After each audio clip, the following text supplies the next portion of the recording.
Alright, let's see here. Quick little teach you know you guys don't get to see my face today. And I wrote this on a little board. I'm not all high speed, low drag like some of those people on here. So let's just go over like the name of the God the Father here. One of the names, God the Father, okay. Could we agree on Jehovah? Okay. So Jehovah is one of the ones that we hear, okay, you know, Jehovah Witnesses. Jehovah actually comes from Yehovah because there is no J in the Hebrew language.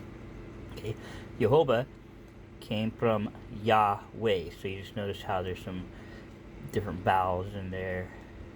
Okay, Yahweh comes from the Tetragrammaton Yod He Vav He.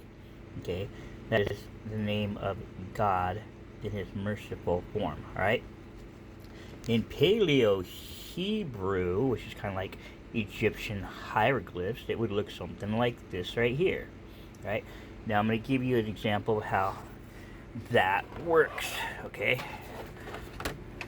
So in Paleo Hebrew, if you see that little one right there, it looks like a very childish drawing of an ox head, okay?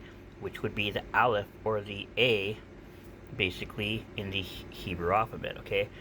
And then we have the Bet, looks like a little tent, okay? So the Aleph, looking like a little ox head, would represent or mean strength, leader, and or head of, because that's kind of what an ox is, right?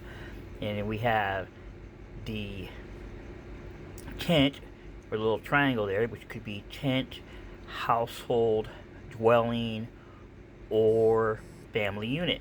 Okay? Oh, that was mean. Alright.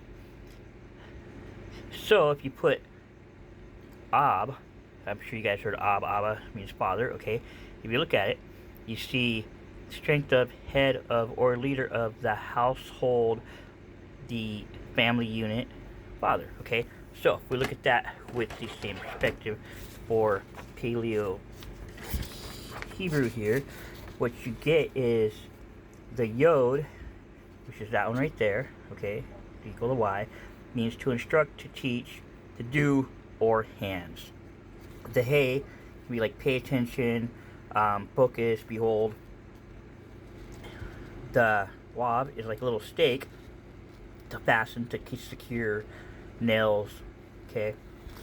And then we have behold again. So if you take Yod He Vav He and you break it down into Paleo Hebrew, hands behold, nails behold. The name of the Father tells the story of the Son. I don't know about you, but that's pretty cool to me.